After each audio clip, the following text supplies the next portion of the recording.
Anong salamangka itong ating nakikita mga kababayan? Nagpapabudol na naman ba si VP Inday Sara? Ha?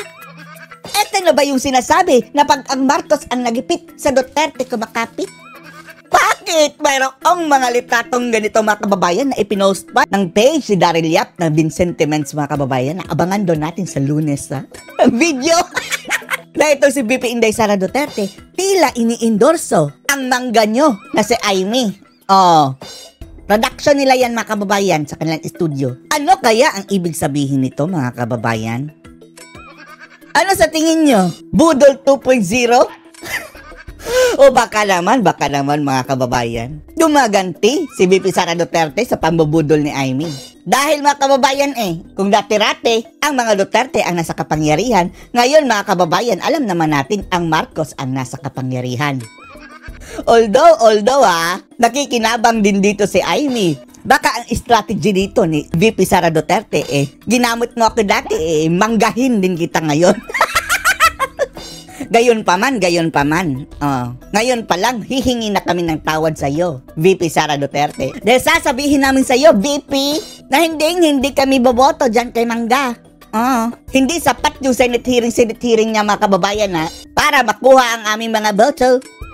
Hindi magbabago ang tingin natin kay VP Inday Sara Duterte mga kababayan dahil alam naman natin advance kung mag-isip yang mga Duterte. Ewan na natin kung anong plano ni VP Sara kung ginagantihan ba niya itong si Mangga. Ngayon, siya naman ang gagamit sa kanya. Ewan lang natin. Basta't alam natin mga kababayan, cliffhanging yan sa survey si Amy Marcos mga kababayan. Andun yan sa huli. At nanganganib mga kababayan dahil andun sa pang-14. Marcos is Marcos. Ito na lang siguro kung magagawa ni Amy ng paraan mga kababayan na maipabalik suntok sa buwan mga kababayan na maipabalik si dating Pangulong Duterte dito sa ating bansa bago mag-eleksyon. Malamang boboto pa kami sa iyo, Amy. Tumistigo ka sa mga totoong nangyayari dyan sa Palasyo Malacanang. Malamang boboto pa kami sa iyo. Pero kung hindi mo yan magagawa, Amy Marcos, kahit inendorso ka pa ni VP Sara Duterte, hindi ka namin iboboto. Never again to Marcoses. Diba nauna na siyang inendorso ng presidente na Diba si Robin na ang presidente ng PDP Laban mga kababayan? Campaign president? Basta ganyan. Inendorso ng PDP Laban? Manang tapatin mo ako. Si Mr. Bigote mga kababayan? In fairness, nagpunta rin yan sa Netherlands mga kababayan pero hindi pinayagang pumasok kay PRRD. Ewan lang natin na kung bakit hindi siya pinayagan sa loob ng ICC. Dahil ang sabi mga kababayan nasa kay Digong daw ang desisyon kung sino-sino yung mga taong gusto niyang payagang bumisita. Lagi akong tapat sa iyo. Wow! Magpakasal kayo! Ito ang ibig mong sabihin sa Mindanao. Ang pangalan ko. 0 votes ka sa Mindanao. Sa totoo lang. Kahit pa i-endorso ka ni Robin. Although Muslim yan si Robin Maraming Muslim sa Mindanao. Pero 0 votes mga kababayan sa bagoong Pilipinas. Pero strategy din yan mga kababayan Pwede rin alam na ni VP Sara Duterte mga kababayan na solid 0 vote talaga yung mga Duterte supporter dito. Tayo naman ang bumubudol dito sa mga ungas na ito mga kababayan. Dahil hindi rin malayo mga kababayan na makakapasok ito sa top 12 sa mga mananalo. Yan sina Villar, sina Amy, na nagpapa-endorso ngayon, di ba? At least magkakaroon sila ng utang na loob mga kababayan. Kung mayroon mang impeachment kay VP Sara Duterte, ay papabor na ito kay VP Inday. Ang may ibig Pero anyway, 0 votes pa rin. Mas maganda pa rin. Vote straight PDP Laban. sabihin sa Mindanao. Pangalan? Amy. Ay! Infrastruktura. Wow! Infrastruktura! Ang lahat ng infrastruktura ngayon sa Mindanao mga kababayan ay dahil kay dating Pangulong Digong.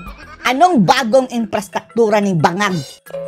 Amy, itanong namin sa iyo, siya na mismo lang sabi mga kababayan ay 0 big ticket infrastructure sa panahon ni BBM.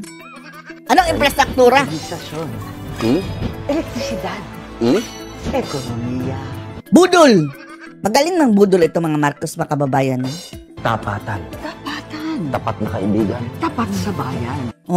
Tapos mga kababayan, grabe pasipsip sa mga Duterte. And then yung latest na mga kababayan, video ni Amy, andun talaga si Tatay Digong. Mahiya kayo mga Marcos. Kayo ang nagpatapon kay PRRD sa labas. At anong ginawa mo, Marcos? Nung panahon na nasa Villamor Air Base pa si PRRD, wala. Nakaupo ka lang. Iboto si Senator Ay. Huwag iboto si Senator Amy Marcos. 39 sa balota. Senator Amy Marcos, crash number out 39 na. sa balota. Crash out na. At isa pa mga kababayan, isang bagoong Pilipinas. Ayan, namamangka sa dalawang ilog. At syempre, ika nga sa kasabihan mga kababayan, ang politika is addition. Inendorso ni VP Sara Duterte. Antayin natin ang mga video nito ha. Pero, si Camille Villar mga kababayan, hindi rin natin yan iboboto ha. Zero din yan mga kababayan ha. Kahit inendorso pa yan ni Sara. No, Sara, no. Although, pabor yan sa'yo, Sara, dahil makakakuha na ka na ng 2 kakampi. Just in case lulusot yan. Diba mga kababayan?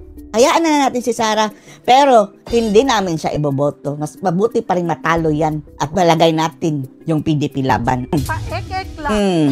Ito sabi ni Hanelet mga kababayan, paek-ek. Para kay Hanelet Abansenya, ang Senate hearing Hearing. ni Senadora Amy Marcos kaugnay sa pag-aresto kay dati Dahil wala nang magagawa mga kababayan eh. Yun nga Amy, kung gusto mo talagang, siguro boboto pa kami sa'yo. Siguro lang ha. Hindi pa sure. Siguro mga 50-50. Kagaya ni Kerwin Espinosa, 50-50. Kung mapapauwi mo si Tatay Digong bago mag-eleksyon at magsasalita ka na tungkol sa kabangagan dyan sa Malacanang, boboto kami sa'yo. Otherwise, kaek-ekan lang yung ginagawa mo. Duterte. Nagpatutsada rin ang common law wife ni Duterte kay Pangulong Bongbong Marcos. Nag. Sa The Hague, Netherlands, nasa frontline ng balitang yan, Simon Gualdez mo. Intrigero din yan mga kababayan. Ano pa ang mga sinabi ni Hanelet Abansenya? Galit na galit si Claire Castro kay Hanelet, no?